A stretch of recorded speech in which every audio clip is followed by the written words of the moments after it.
I'm gonna put this recording onto YouTube, and I'll share this later for you to, if you want to review it. This is also for folks that said that they can be here but aren't here today for whatever reason. So here we go. Let's get started. So the I'm gonna be sharing a lot more of my journey with you, and I guess that's probably the place to start. Is I did the Landmark Forum in 2016, but I started the Introduction Leaders program 2 weeks after I did the forum. So I started I started coaching folks 2 weeks in 2016, in February 2016.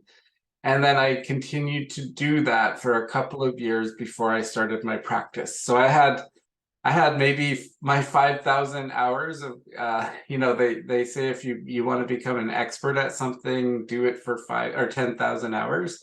I did it for a couple of years. So that probably brought me halfway there already.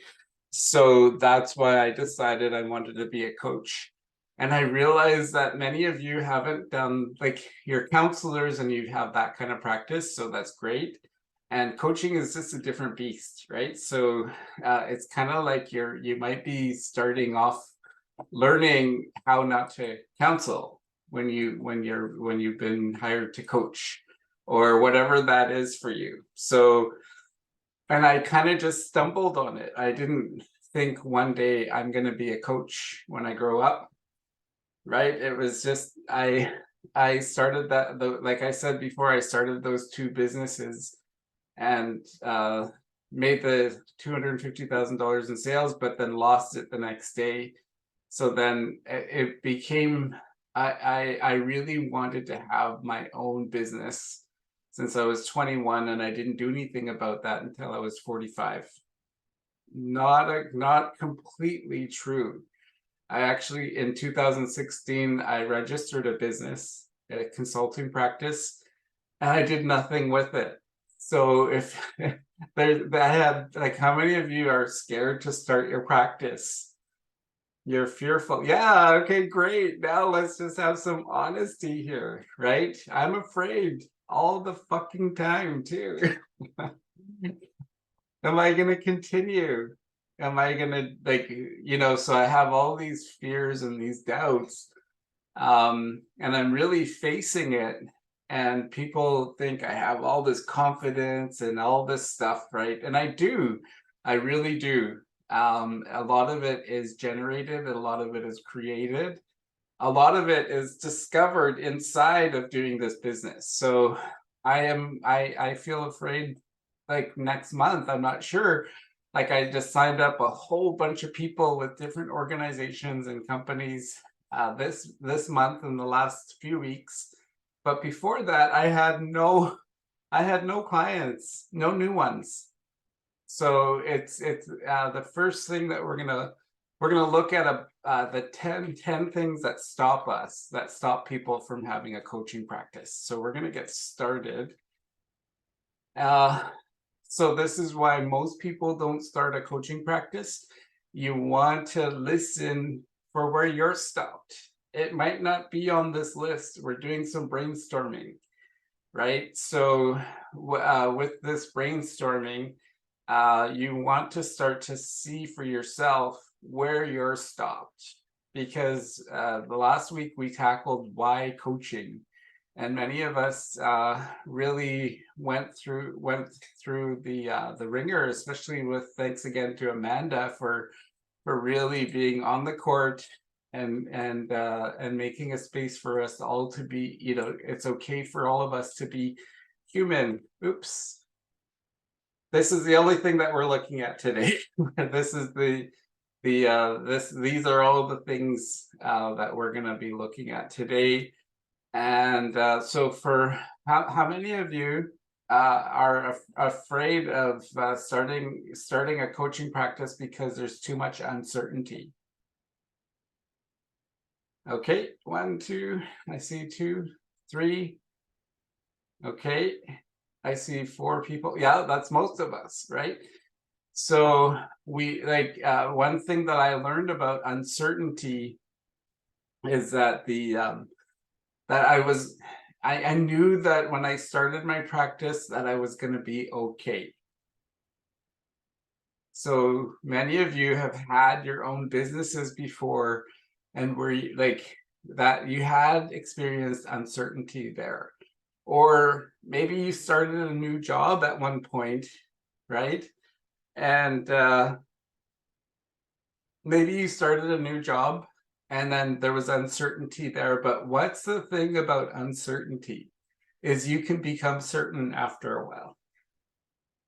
So in Mexico, I was going through one of the darkest times in my life. And it was also one of the most beautiful experiences that I've ever had, not having any new clients for several months. And guess what? I was okay. So what are the different ways that we can mitigate uncertainty?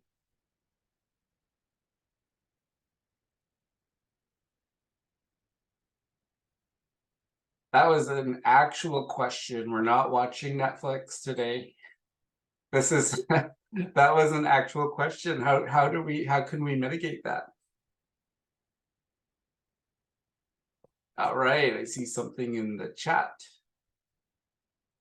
I think we could just Challenge. start practicing on our own by allowing people to come in and coach. Yes. Invitation. Great.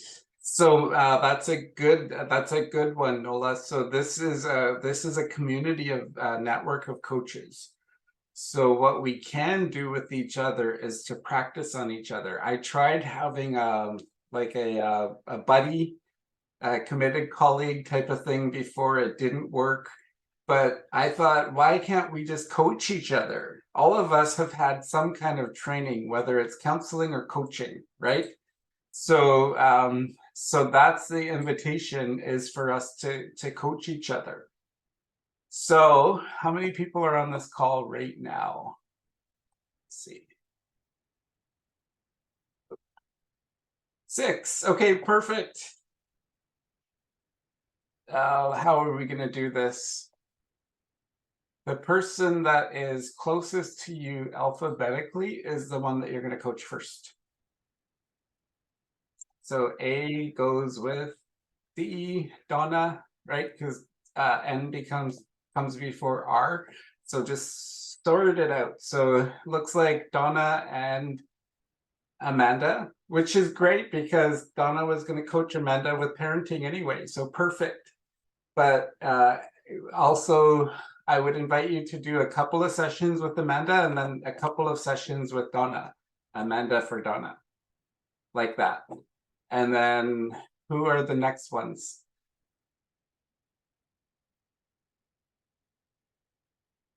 Dorothy, would that be? Now I have to. I'm actually doing the alphabet. So would that be Dorothy and Linda and then Nola and Samu? Does that? Yeah, that sounds right. So get at each other later. So what you're gonna do is to provide at least one session, and then you're gonna switch. Ideally, you'll do 2 sessions and then switch. So whoever has the shortest hair will be the first one to coach. And so you all can decide who has the shorter hair. So I know you all have pretty long hair, but so this is addressing, oh, except for Samu there, right? So does anybody have any questions about why we're going to be doing this? Nola suggested it, and then this is the thing that I came up with. Why start coaching each other?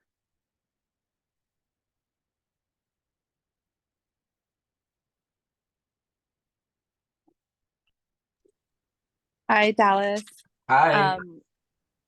I was just thinking about how, well, we're all still, some of us maybe are still getting used to to doing coaching sessions, and this gives us a total chance to practice, and not in a way that's like a non-judgmental way, but a productive way Yeah. to learn learn what we're doing in a Yeah. safe way.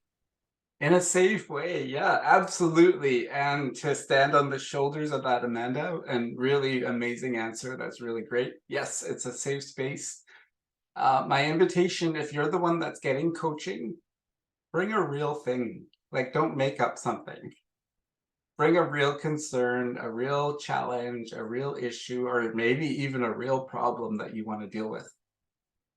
And this, you'll start to discover your coaching style. You'll start to discover your niche. You'll start to discover what it is that you wanted, that what you do. So what you want to do, but this will help you to address the uncertainty of it all, and in a safe space.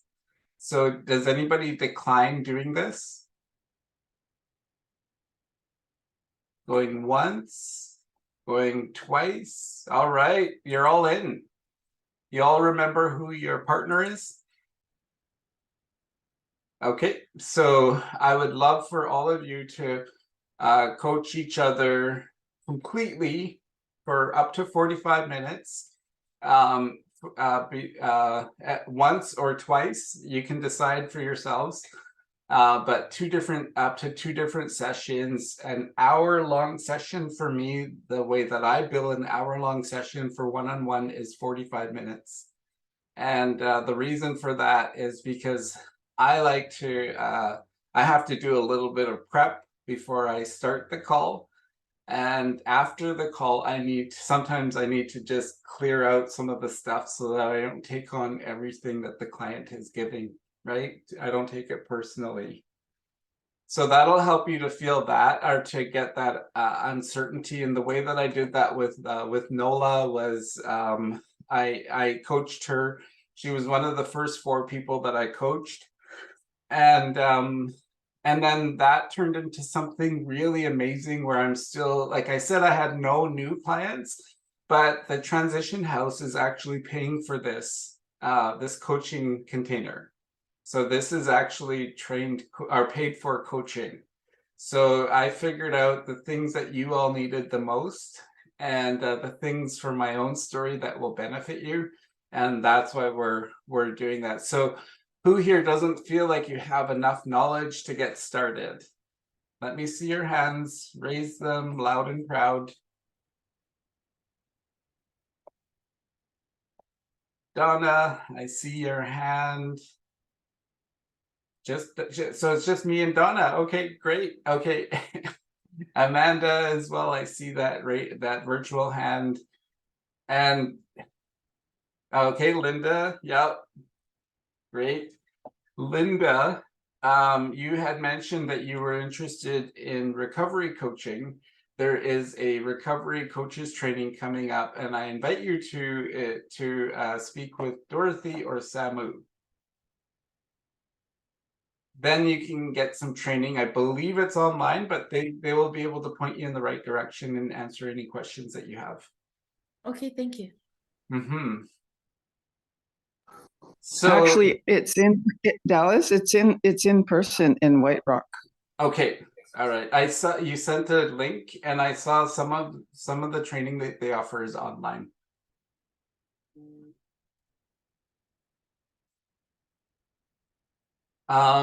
Yeah, so not having enough knowledge. Okay, so I have where are my students for life? I went to school. It took me a really long time to get my bachelor's degree, and then I went off and I got a master's degree, but I got all this other certification, and knowing really doesn't make a difference all the time. Even if you have all the knowledge and the ability to do the coaching, there's something else in your mindset that's stopping you. So that one's really a non-issue. But I also see though that the like when I did have a different kind of knowledge when I stopped being a landmark leader, and I started moving towards Tony Robbins' style of coaching. That was enough for me. but it was going from apples to oranges. It's still fruit, right? So for me, not having, if you feel like you don't have enough knowledge, or you would feel more secure, my invitation is for you to get the coaches certification if you don't have it already.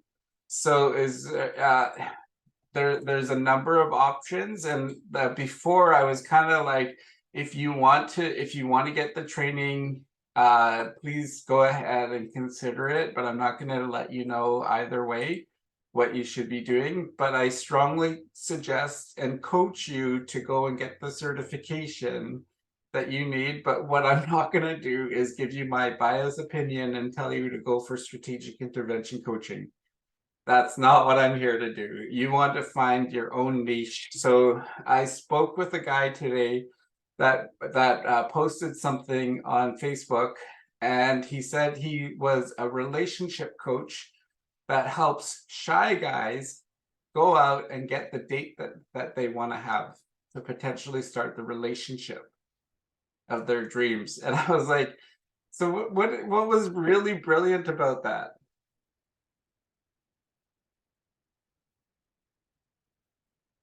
Why do you think I responded to him, and I had a coaching call with him this morning? Why was that really powerful? Well, the reason is, most people don't know this about me, but I'm actually a really shy guy. And when I was younger, I needed a drink to have any kind of confidence and to be able to, and then I ended up making a mess out of that. But I think it was, again, I have this kind of a little bit of a history with NOLA, but I worked with Rediscovery at one point, and then I was speaking with Joyce and NOLA and all those lovely Rediscovery folks back in like the late 90s.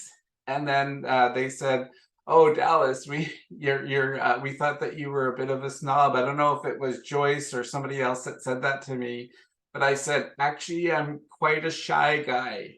And they're like, really? And I said, yeah, I'm not a snob. I'm just really shy. I'm painfully shy.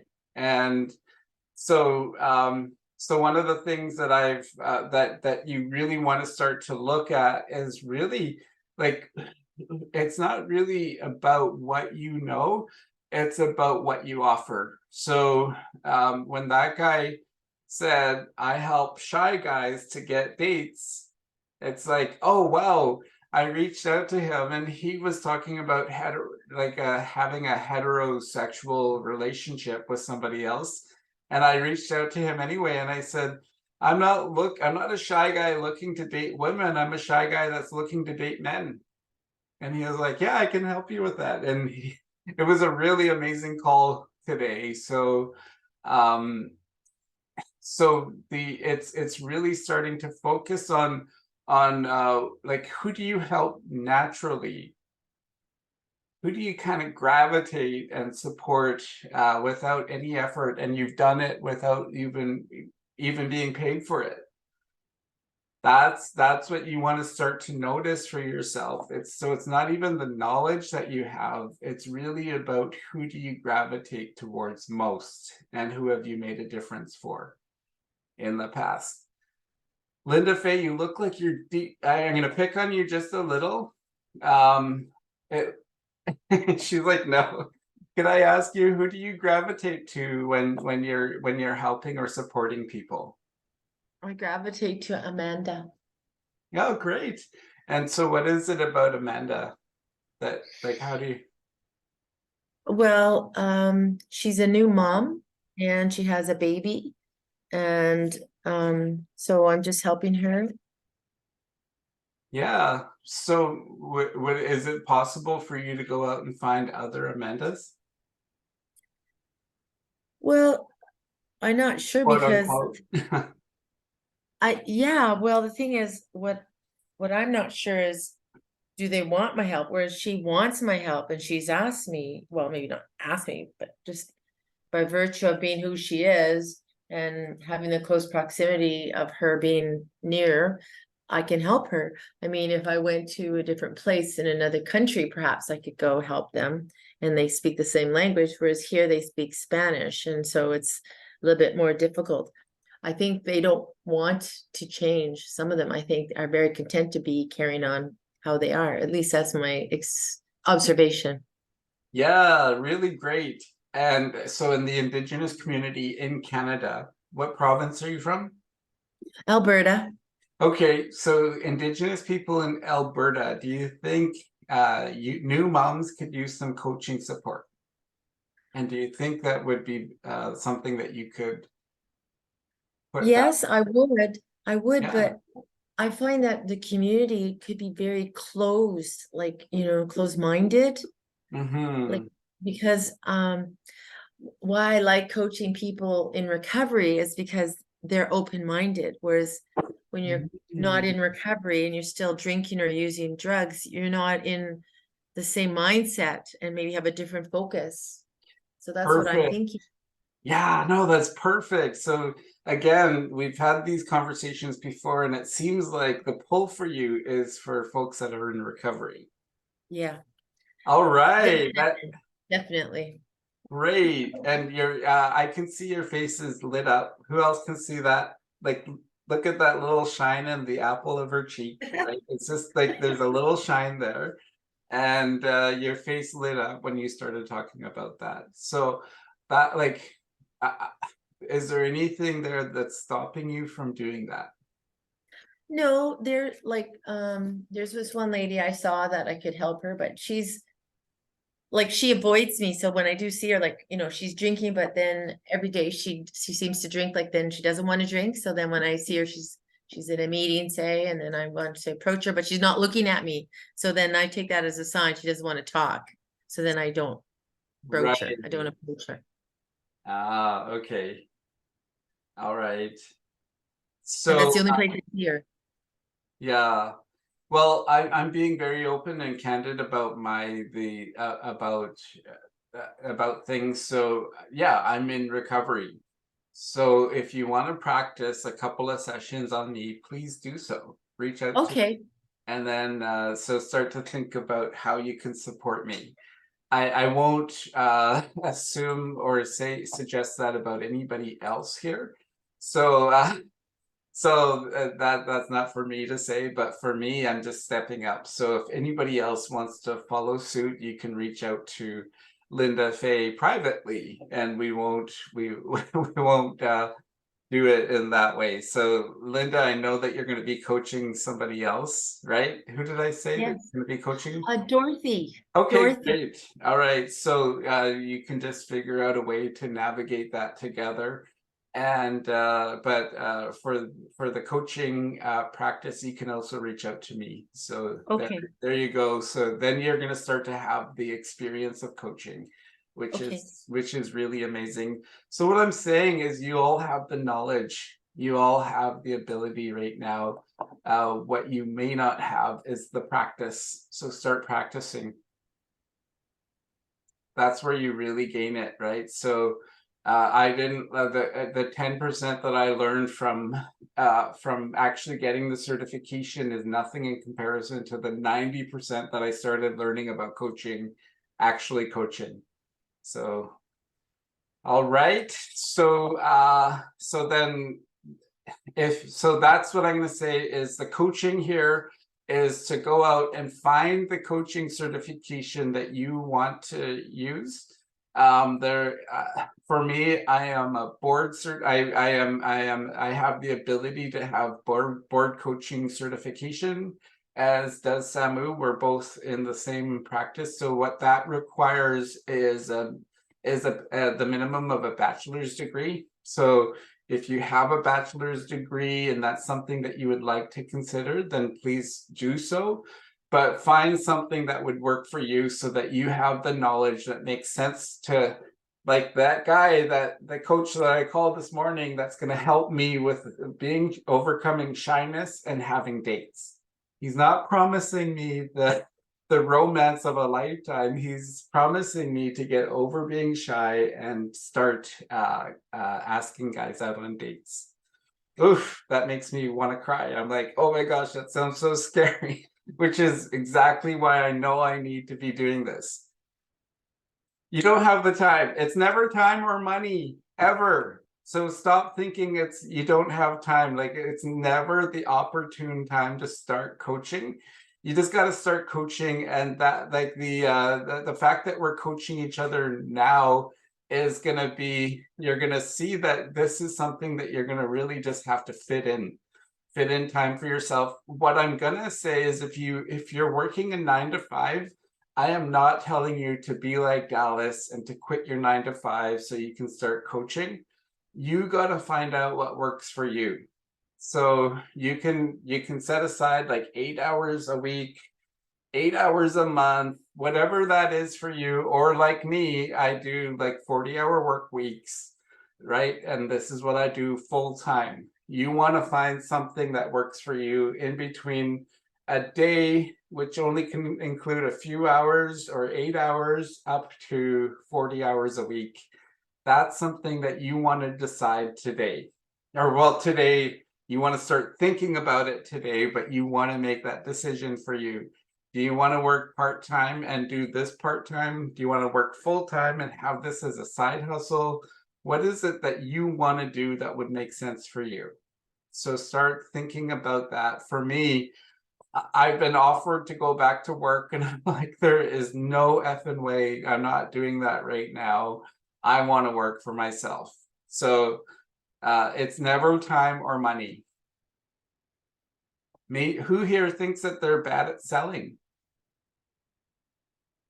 Okay, Dorothy, all right, you're on the hot seat.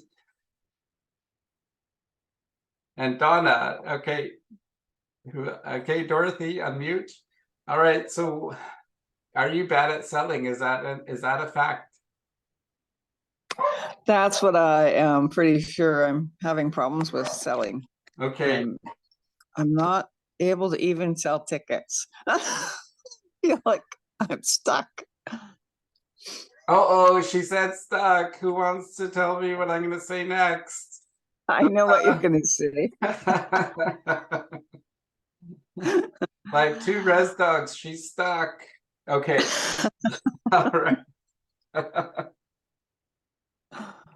Okay, so consider the reason that you're stuck and that you can't sell is because why? You're saying that about yourself.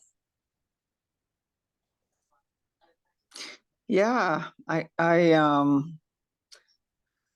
kind of had a kind of like a meltdown, I guess, yesterday, because I was thinking that how come I can't? I'm having a hard time going in that direction. I feel like blocked all the way around wherever I go, and I just kind of faced it and dealt with it at the time, but I still don't understand what's going on. Okay. So let's look at some other areas. I know because I have this history with you. How many pieces of cotton candy have you sold over the years? Oh, I don't know. I never counted. You can't even count how many cotton candy you sold at these fairs, right? And sports day and stuff. Yeah, So I don't know. I respectfully disagree with you that you can't sell something. And I respectfully disagree with all of you that you can't sell something. Who here has ever been in a relationship or is currently in one? Okay, was that all hands? Because I just kind of quickly scrolled through. Have you ever been in a relationship, or are you currently in one? So that's past or current. All right. Well, that required selling yourself. Whether you started out at going to the movies, and then he stretched out and then put his arm around you like that old cliche in the movies, it required selling yourself. And then eventually either you asked him to marry you or he asked you to marry you, right? And then now you have like this, you have this relationship. Shall I continue? Yeah. No. No. That's one of the hardest things to sell is yourself. But how long have you been in a relationship, a marriage? Probably 60 years. Okay. So 60 years. I'm a Yeah. champion. Congratulations. So that you've been selling yourself successfully for 60 years to Yeah. one guy. So amazing job. Congratulations. I respectfully disagree with you that you can't sell anything. Okay, I got it. What did you get? That I'm able to sell whatever I want to sell. Yeah, you can sell, what did they used to say? You can sell a ketchup popsicle to a lady in white gloves. That's how much confidence I have with you. And that's for all of you. All of you probably at some point think that you can't sell, but I say that's bullshit. You can sell. Absolutely, you can. All right. So does that help you shift that mindset a bit? Yeah. Okay, great. So now go out and sell a coaching container. Okay. All right. And then if you ever need any support in that, and this is for all of you, please reach out. Please reach out to me. You feel like you don't have enough content to share. Well, if you've done coaching containers, think about all of the different techniques and strategies that they used, whether you learned in counseling or in life experience, lived experiences. I think most of us here are over the age of, I'll just say it. I think most of us are at least over 30. I don't know exactly, but that is a lot of lived experience that we have, right? That's the most important thing when I'm sharing. One of the things that has me be really effective is I can actually really I share like one-on-one, which is what I think most of you want to do, is actually quite difficult. It's you have like it's 100% they get it or they don't get it. And so your job is really for them to really get it. And that, like, for me, I would strongly disagree or discourage you from working one-to-one. So the sooner that you can start getting group coaching, the better. So what Donna is doing, so I'm calling you all out today. I am not holding back today. I'm not holding back anymore. So Donna saw the opportunity because I'll be doing semi-private sessions with folks in Bella Coola, and she said, "Can I jump on just to learn how to do group coaching?" And I said, "Absolutely." So she's jumping on the calls on Monday. So Donna, what had you? Why am I doing this? Oh, so then you already have enough content to share, right? I'm just asking her to unmute. Okay. So do you have enough content to share?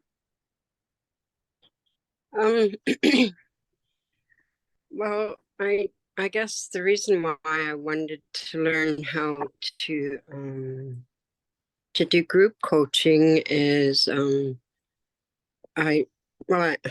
be honest, I haven't actually reached out and put myself out there for coaching. I guess because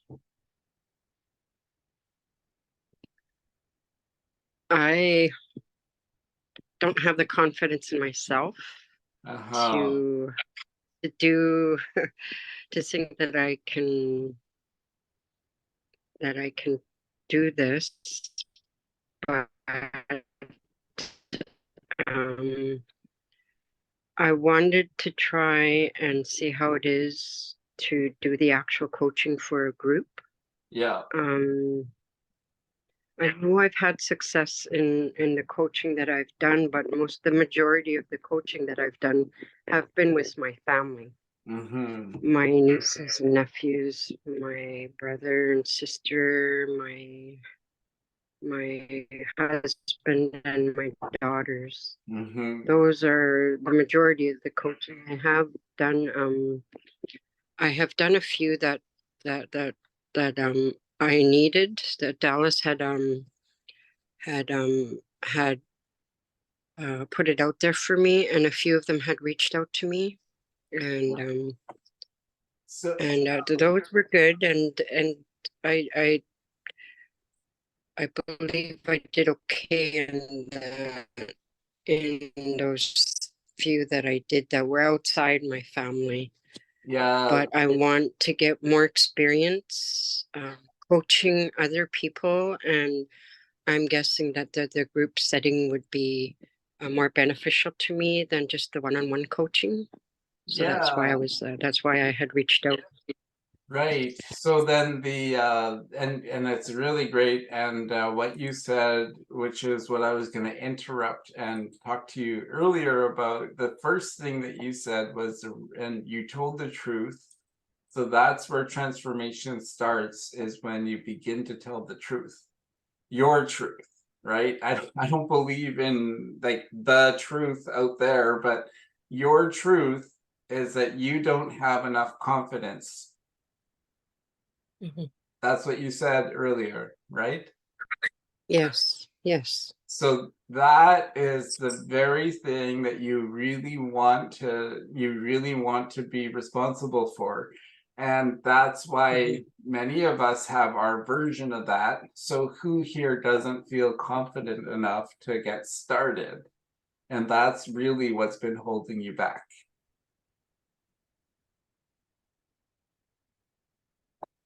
So me and Donna, okay, great. Okay, Linda, yeah, Amanda, all right, I appreciate that. All right, so Donna, who is one of the most confident people that you know? Hmm.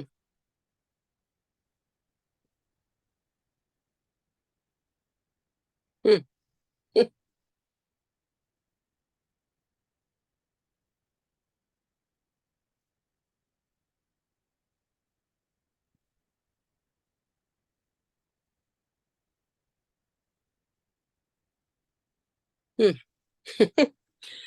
I can't think of anybody besides you, Dallas.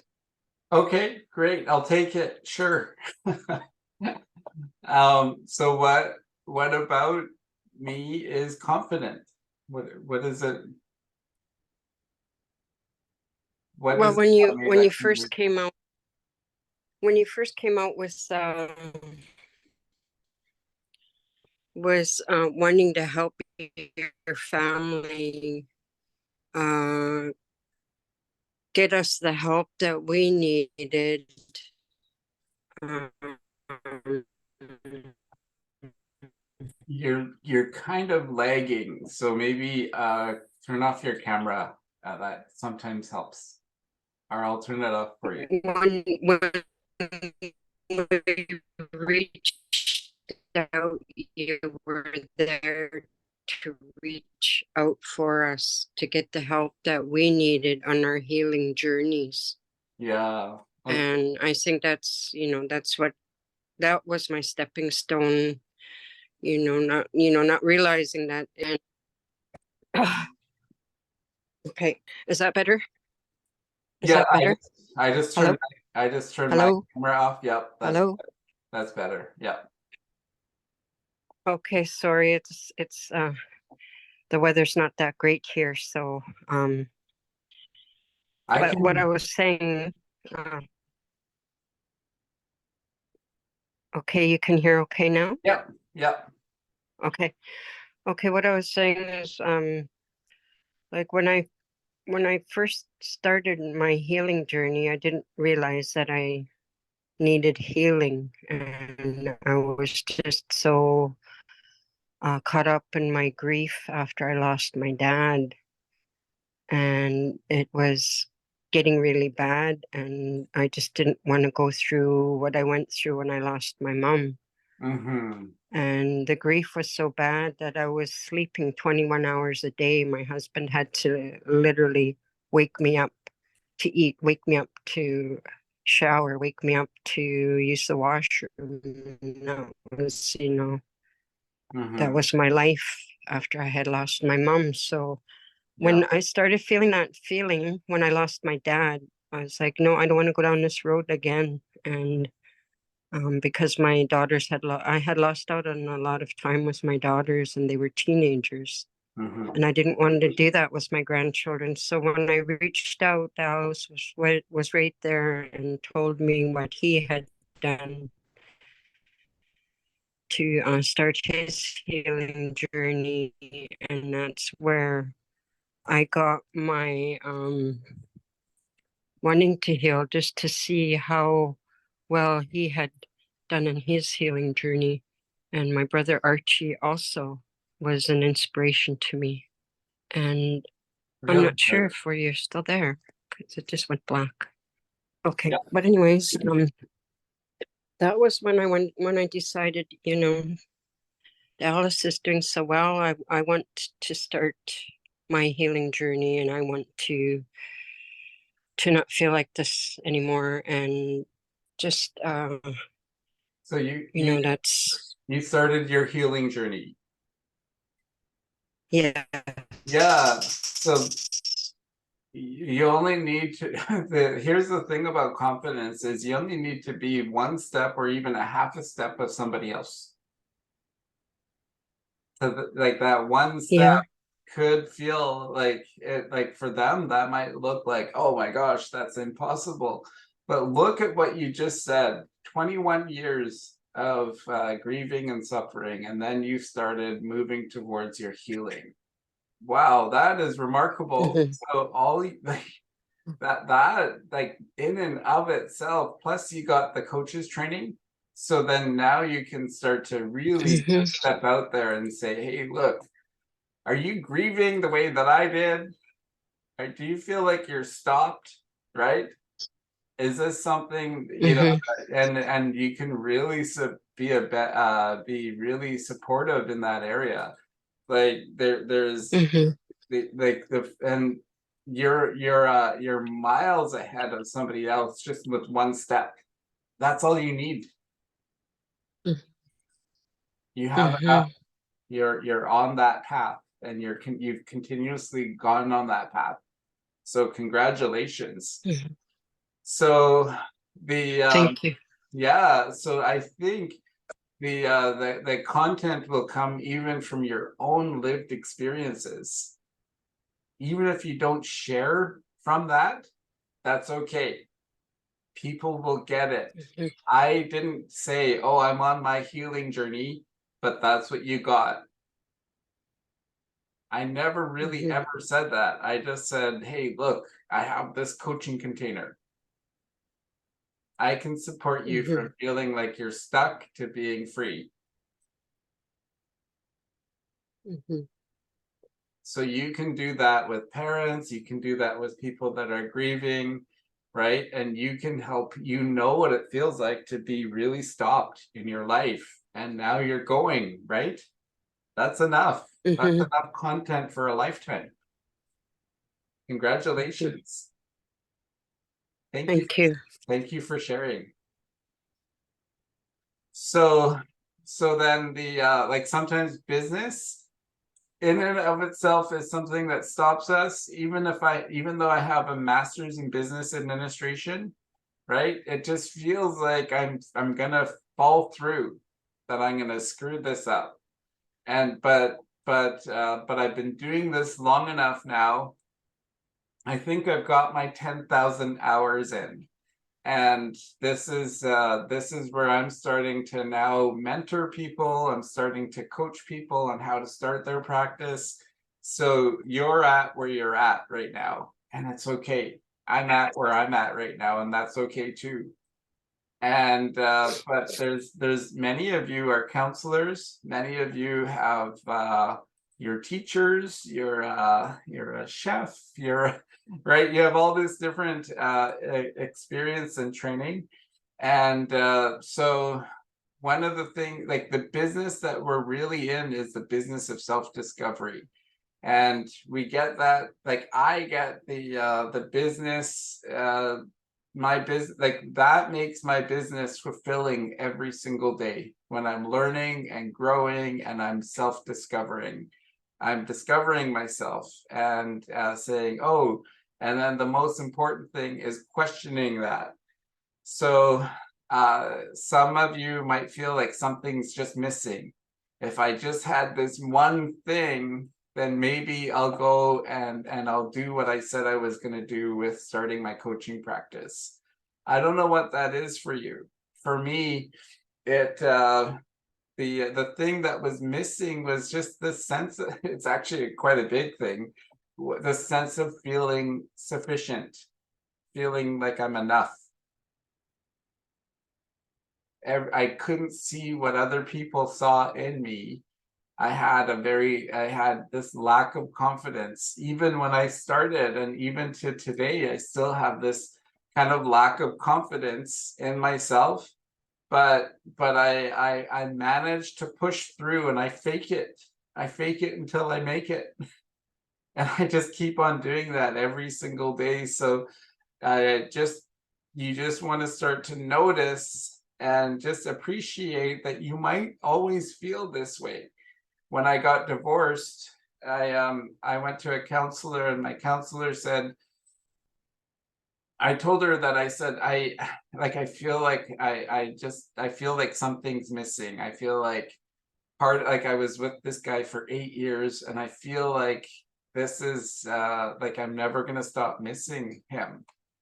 And she said, part of you may never stop feeling that, and it's okay. You just have to have a different relationship to that. And that made all the difference. Like just being able to say it's okay to feel like there was something missing. Who here is afraid to fail?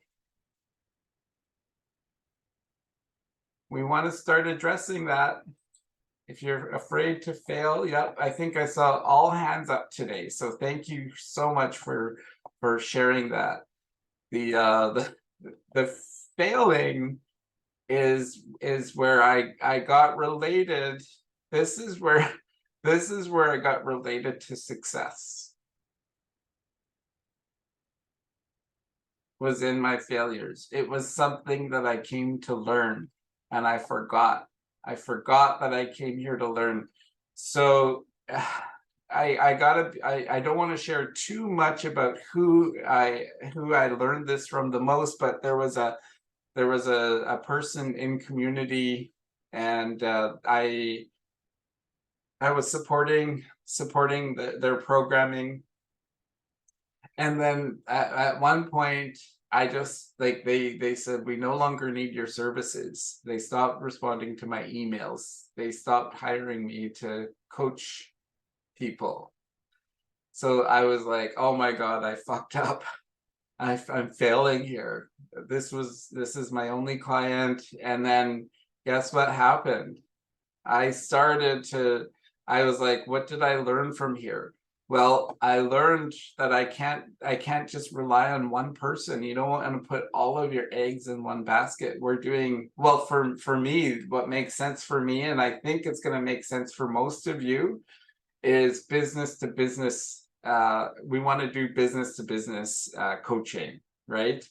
Is there anybody here that wants to do direct to consumer, which means, I know that's like I'm using jargony language right now, but direct to consumer would mean that you post an ad on Facebook, and individual Indigenous people will contact you and they will pay you for your services. Is there anybody that's going to be doing direct to consumer coaching like that? No? Linda, hey, okay. So then that's great. And also I would also encourage you, like if you find people that are willing and able to pay, then do it. Absolutely. And then try to figure out a way to come up with a few different containers to have ongoing coaching support for them. So then you really, and then loosely base it off the Blackfoot hierarchy of needs. And this is actually for all of us. This is really the content, going back to the content slide, is the content, it really ought to be about what was it again? Self-actualization is at the bottom. People want to be free, they want to be happy, they want to have joy, they know what that means for them. And then there's community actualization, and then there's cultural perpetuity. So how do we make this a part of the culture? And then it continues on for generations to come. So that is what I do with my coaching containers, and I just do it over and over again. It's quite like, once you do the work, it's simple, not easy.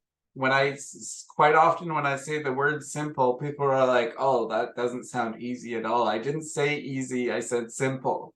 You want to simplify your life, so that's it. Self-actualization, which is reverse to what Maslow said, right? So self-actualization is at the top of the pyramid, and he kind of screwed it up, because it doesn't feel like you're ever going to really get there, and there's nowhere to get. This is it. This is all we have, and it's really important to start with that base of self-actualization. Who's afraid to succeed? I definitely was. I didn't feel worthy enough. I didn't feel like, oh, why would the creator want me to succeed? Who am I? Nothing good came from Bella Kula. Nothing good came from the res, right? It's just there's no way that I could possibly succeed. You know, and sometimes there's this my friends send me memes, and my friends call me the meme queen sometimes. And this guy chucked his toddler, his son, into the pool, and it was two pictures, right? One where the kid was flying into the pool, and then the dad was telling him, go learn how to, or have fun swimming, and then the boy said, I don't know how to swim. And then the boy was in the water, and there was a big splash, and he said, not with that attitude. So it's like sometimes there's those of us that would like to, like, we just kind of put our toes in the water, or we go into the ankles, or we go into our knees. Some of us kind of just ease our way in, right? But for me, it looks outwardly like I just took a plunge, but it took a lot of different work to be able to get there. So what you see isn't always what you get. So like Donna says that she saw that I was really really successful, and it just took a lot of work to get there. Over 20 years to finally start my practice. I didn't know back then that that's what my business was going to be, but it took me over 20 years. So don't be so hard on yourself if it's taking you longer than you expected. I'm here to teach you some of the things that I've learned over the years, and the best way to get started is to get started. And this imposter syndrome is never going to go anywhere. It's always going to be there. I am an imposter, and I love that about myself. Like, it's just never, like, I really want it to go away, but here's the news, is it never goes away. It's a part of our survival. So that's it. I really appreciate all of your listening. I know I did a lot of sharing today. I hope that you got some value out of what I shared.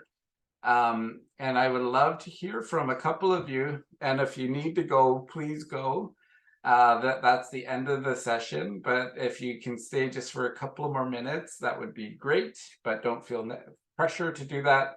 But I would love to hear from a couple of people, or as many of you as possible, what you got out of this conversation today. Was it beneficial? Yes, Amu. Oh, you're saying goodbye, or are you asking to? Okay. See ya. Linda Faye. See ya, Samu. Yeah, it really helped because I'm slowly coming around it, like you say, the back way, you know, trying to realize that I have skills and I have abilities. You know, I am a teacher, and I also have been a counselor at an addiction center and a live-in addiction center. And then I thought, I can do the self-actualization and go backwards, but I don't really know the Blackfoot hierarchy. And then I would feel like I would be culturally appropriating their stuff. So that's why I kind of stop and like if I don't think about the culture part, then I can go forward. But then that's significant. That is why I'm still here, because of the culture and my going to ceremonies. But Yeah. I'm not able to do that right here at the moment. Yes. Yeah, absolutely. Oh, so let me be responsible for what I said. So then, because the blueprint container for myself. So I did this accidentally, and I was coaching an indigenous cohort of a tech company, and they told me that the way that I designed my coaching containers was based on the Blackfoot. So the Blackfoot teachings. So the blueprint is you discover what you want more of. So for me, it's freedom and joy. That for them was the self-actualization piece. So I did the blueprint. And then now I'm kind of going backwards and saying to people, oh yeah, this is what I discovered from coaching other people, is that I'm actually borrowing from the Blackfoot. And I didn't know. So then the next one is community. So community actualization, which is for me, it's the next level relationships. So then it's an expansion of what you built already in your blueprint, and then you can take that to any relationship. So then, and then at the top of that is the cultural perpetuity. So I heard people talking in Bella Coola and saying, oh, that's a blueprint discussion. So then it became a part of the culture in some of the schools and the different companies that I work for in Bella Coola. So I gave kind of a nod to them, but that's how I built my coaching containers, and it was kind of by accident. So Did they call you on it and say you were culturally appropriating? no, they just said it was great. They just said Okay. and it was an actual Blackfoot lady, and she just said it's really great. What you're doing is reverse.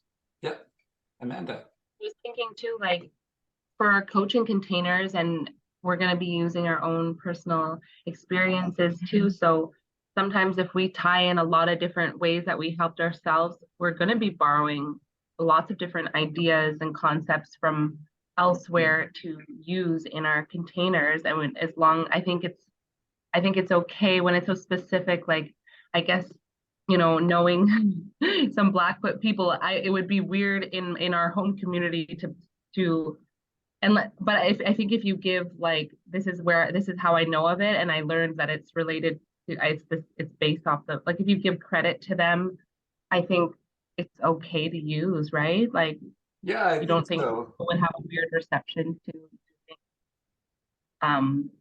using that. Yeah, I think it's fine because there's always like a lot of Anishinaabe teachings, I think, that get like circulated around in the helping space, that I've noticed, that things that I didn't grow up knowing but learned through these workshops and stuff. So I would imagine it would be okay to use whatever resources we have that make sense, that we want to base our container off of. Why wouldn't we? Right. Yeah. And I think what you're both saying is like these questions are the answer. Like, right? Right It's on. like, oh, let's have these conversations. Let's not shy away from them. let's put these on the table, and like, is this appropriation? I don't know, is it? And then, is it okay as long as we just acknowledge that this is the Blackfoot teachings? I don't have the answers, but I'm glad that we have these questions and this discussion. This is where all of the magic happens, is when we start questioning things. That's what we do as coaches. So and then my real answer is I didn't mean to, right? So, but they were just appreciating the fact that they saw that I was using that as a model. And I think let's just have a look. And I think Maslow appropriated it, and then he screwed it up. What? Yeah, because they put self-actualization at the top, and then he didn't even acknowledge that he borrowed this idea from them. So yeah, isn't that crazy? And it was Cindy Blackstock that called them out on it and said, we're always talking about Maslow, but look, he really messed it up. The triangle that he used was an actual TP. That's the way that they so Yeah, that's so true. That is so true. Yeah.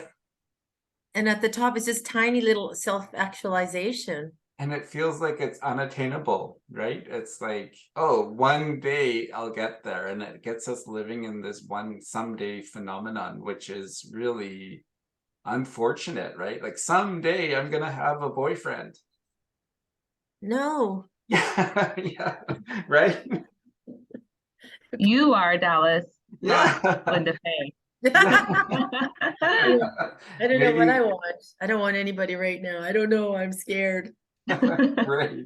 Then that's why I would coach you, and oh, maybe you should explore that. So one of the Okay. reasons why I started for myself is exploring that as an option was at the start of the pandemic, I had those two practices. So the reason, or those two businesses, and the reason for the success of the $250,000 in one day, that was success, right? Wow. So, and it was my boyfriend who was running the business, the other business, and he said, can you start calling our potential clients? Call 5 people a day for this week, and then maybe next week. And so I made 5 calls in one day, and 2 people called back, and that's where I got the $250,000 in sales. So I started to see that the kind of success that I want to have is it's really going to happen inside of a partnership. But that's for me, right? For you, it might look like something else. Well, exactly. That's right. And I'm thinking about Louise Hayes and You Can Heal Yourself. And I think about Oprah, how she discusses some of her topics. It's very generic, but it's all related to recovery. So that's kind of what I wanted to do, more global, like using the same principles, but not using the same terminology. I think that's what I'm wondering. Yeah. So anyways, it holds me up a little bit, I think, because I'm getting too critical and too complicated so fast. Right. No, and the Maybe. critical part is great. I had a session yesterday with my counselor, and I said, I'm Judge Judy. I sit in the sidelines and I judge and I criticize, and I just said I don't want to be that way. And then when it's like asking a fish, how's the water? No, I don't know. I have no idea. I'm in this water, this whole ocean of judgments. And then we broke it down. So then I said, she goes, what about being judgmental is difficult? And then I said, well, I'm judging other people. And she goes, and what does that help you with? And I said, oh, it gives me a break from judging myself. And she was just like, wow. And then it was just like, my mind was, and I said, I had no idea that was self-care. And I had no idea that was actually being gentle with myself, having these judgmental thoughts. And then she said, tell me other times. So then I said, me and my friend go to conferences sometimes, and we're like the two grumpy old Muppets sitting on the balcony.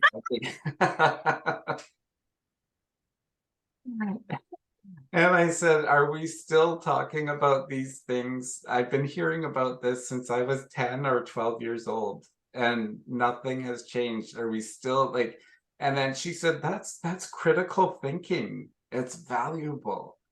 Imagine if you started to share your critical thinking at these conferences. And I was just like, oh my gosh, then that could transform things. Wow, yes, of course. So then I saw three different parts of, at least three different parts of my judgment. Was judgment towards others, which is not half as bad as the judgment that I have towards myself.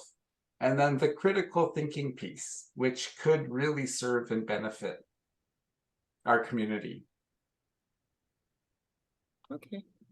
Yeah. Oh, I don't know why I'm going there, but I went there. Yeah, Was that that's good. helpful? No, yes, it was very helpful, because then you could turn that around. It's like the opposite, like putting it inside out rather than being critical towards yourself. It's like you're critical of, like you're stepping outside of yourself to look back at yourself, but from the community perspective.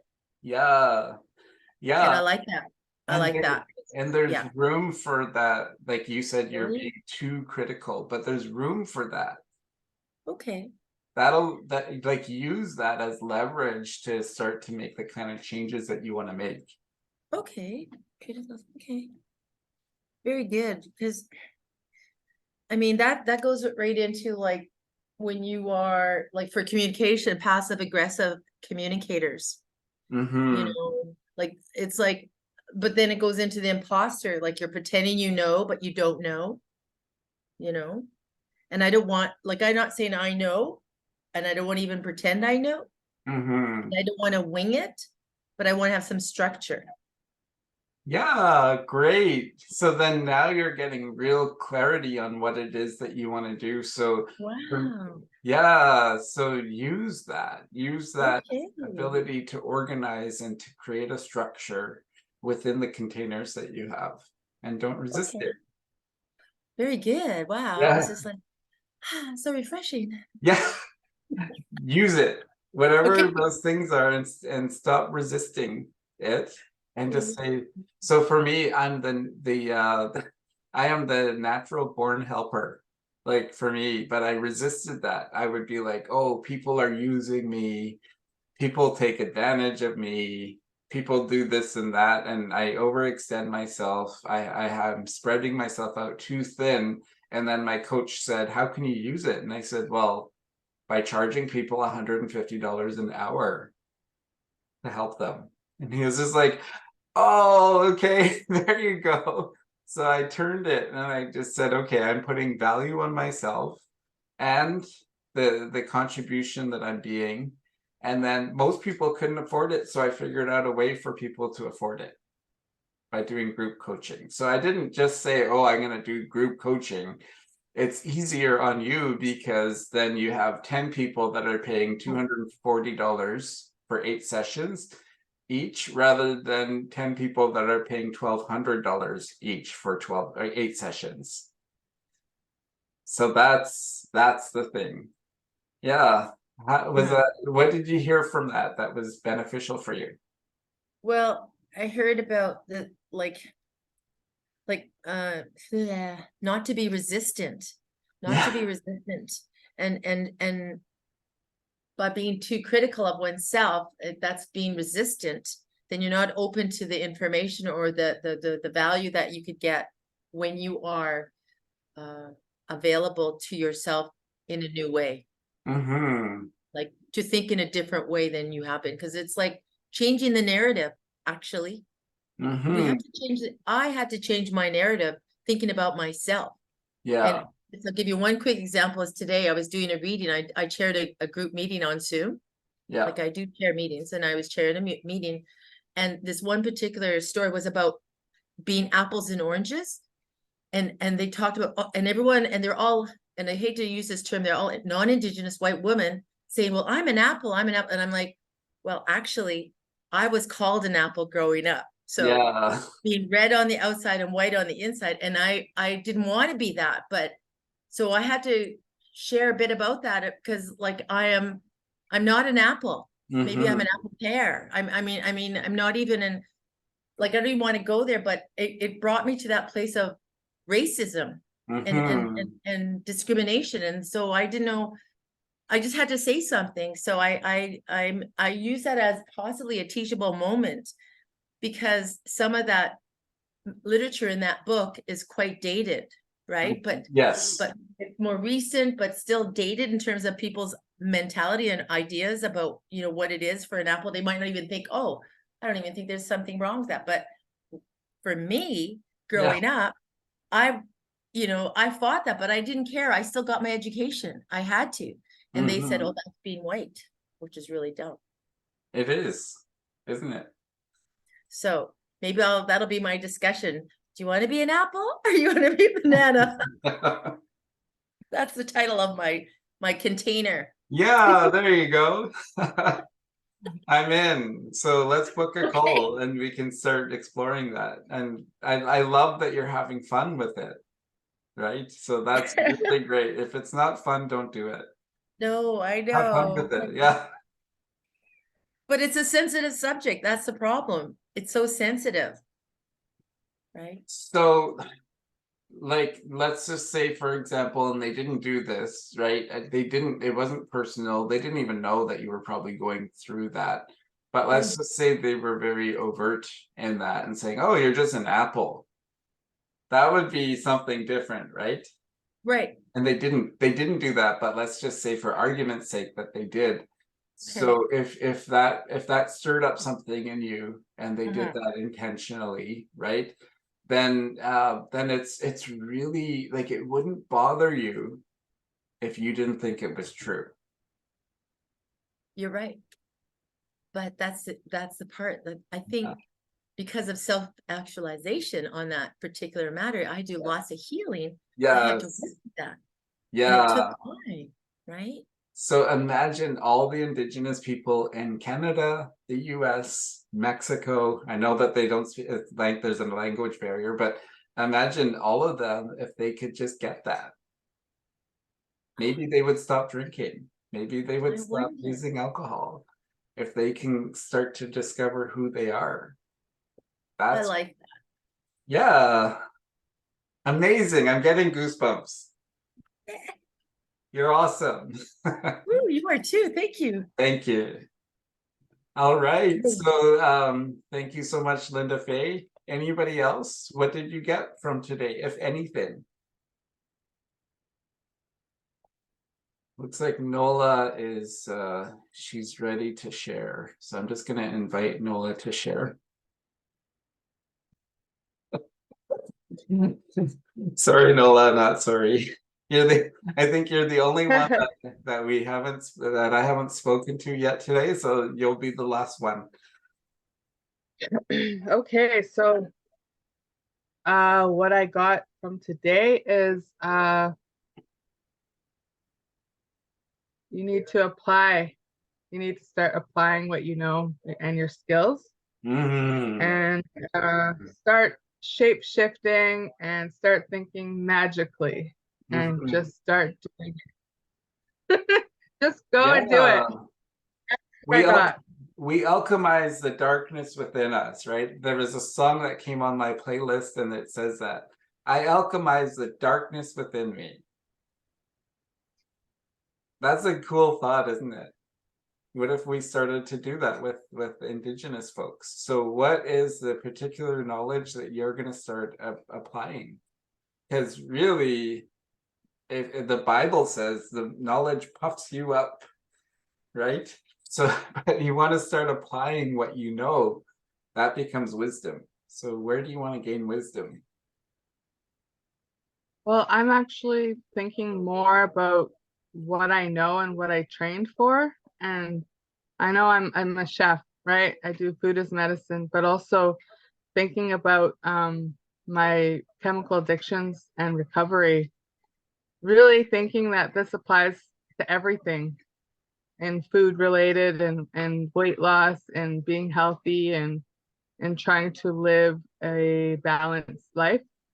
So recovery is is essential in everything we do. We need that recovery, we need that balance, that connection. And that's where I strongly feel that I would be a gift for people. Yeah.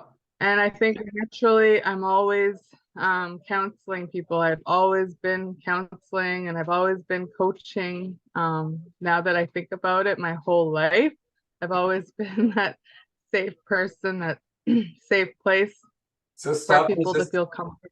stop resisting Yeah, and that. I after Embrace this it. call, I've been really feeling like, oh my God, I need to just start now. Like, why am I Yeah. sabotaging myself? So what So I've become is like a trapeze artist, right? Have you ever been to Cirque du Soleil or seen it on TV? Where there's somebody swinging and building momentum on a trapeze, and at some point you have to let go and then grab onto the other person or to the other trapeze.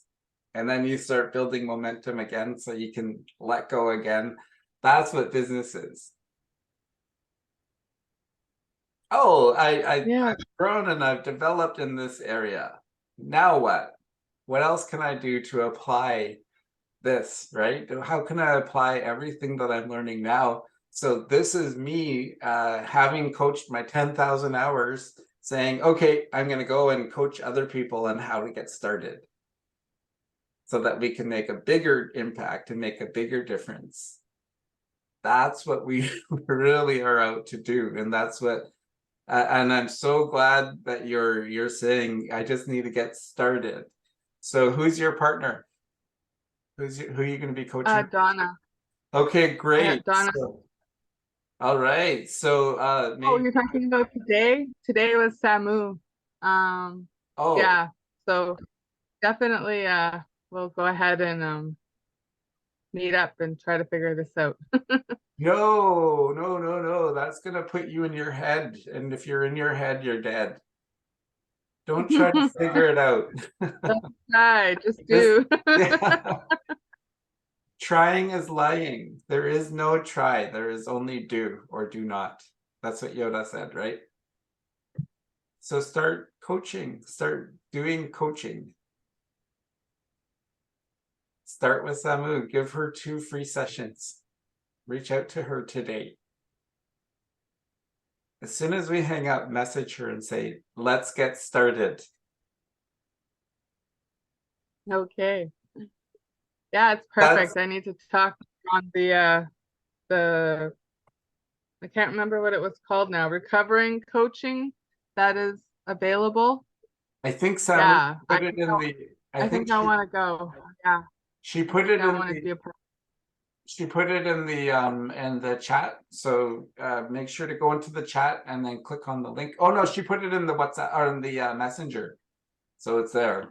So anybody that's interested in that, I think they offer online and in person.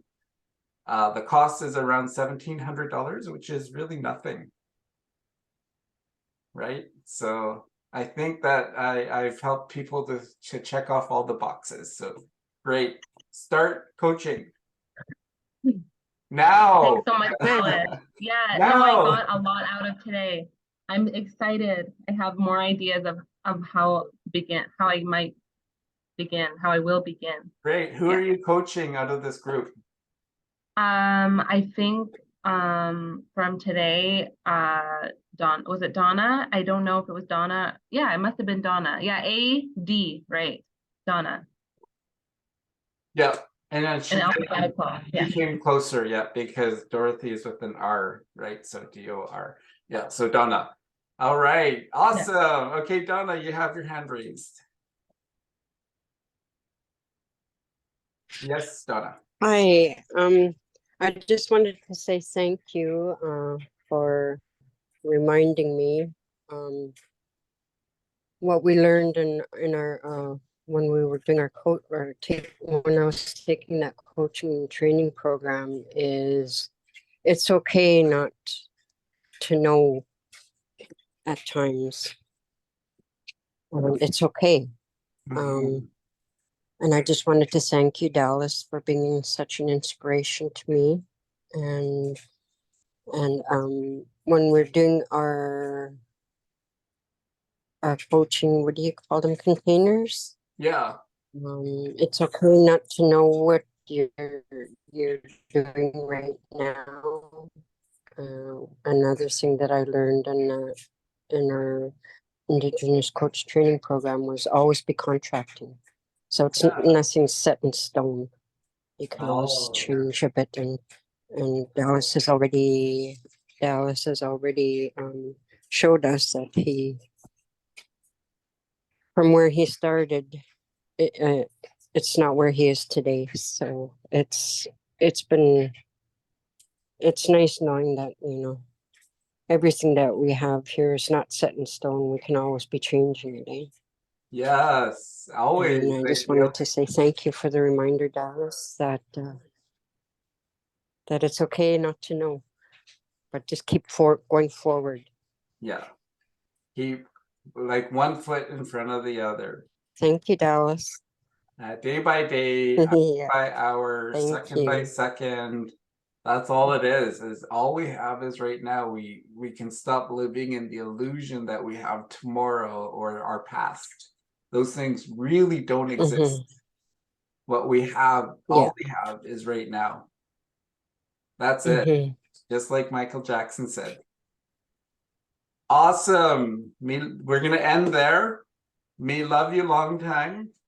Get out there and do it. Put your toe in the water. Go into your ankles, go up to your knees, or take a dive. It's up to you. But start coaching. Start with your partner. Do 1 or 2 sessions between now and our next call, and I want to hear all about it. Next call. Congratulations. Thanks, Alice. Yeah. Thanks, everybody. Thank you. Thank you, everybody. Bye. Bye for now. See you next time. Bye. Thanks, Thank Donna. you. Thanks, And Dallas.